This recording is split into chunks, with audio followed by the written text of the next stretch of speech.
Dans chacun des exercices suivants, on va calculer les volumes des solides qui sont donnés et on va les exprimer en centimètres cubes, c'est indiqué ici. Pour pouvoir les calculer en centimètres cubes, il va falloir que je fasse au préalable attention aux unités qui me sont données dans les longueurs. Ici par exemple j'ai des centimètres, ça va être bon. J'ai aussi des centimètres là, mais là par attention, ici j'ai des décimètres.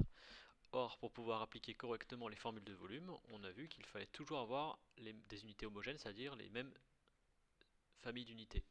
Ici, je vais donc convertir un décimètre en centimètre. Et comme je sais que 1 décimètre c'est 10 centimètres, j'ai juste à mettre 10 centimètres ici. Voilà, donc, quel type de volume on a ici? On a un prisme droit. Et la formule du volume d'un prisme droit, c'est R de la base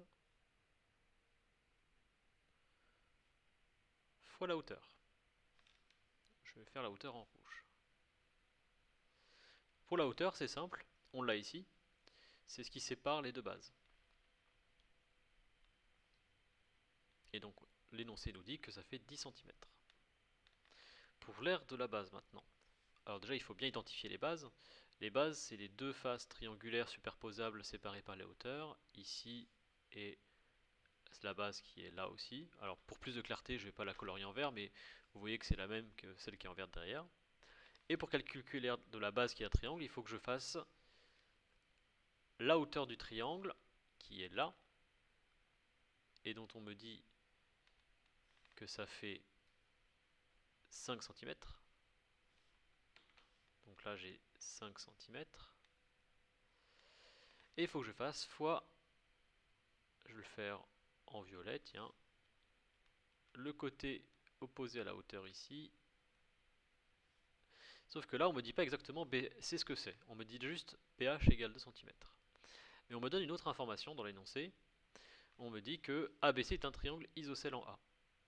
Et alors il y a une propriété qui vous dit que dans un triangle isocèle, la hauteur et la médiane issues du sommet principal, ici A, sont confondues. Qu'est-ce que ça veut dire concrètement? Ça veut dire que la droite qui passe par A et qui coupe perpendiculairement le côté opposé BC le coupe aussi en son milieu. Donc là j'ai deux fois les mêmes longueurs. Et pourquoi c'est utile? C'est utile parce que ici, je la connais cette longueur là, c'est 2 centimètres. Et comme je sais que ça coupe aussi au milieu, bien ici, j'aurai également 2 centimètres. Et de ça, je vais pouvoir en déduire la longueur BC entière, qui va me faire 4 centimètres. Donc si je résume, ici je vais avoir donc 5 fois 4 divisé par 2, ça c'est la formule de l'aire d'un triangle, base fois hauteur divisé par 2, ici, que je multiplie par la hauteur, et la hauteur ici c'est 10. Alors on continue.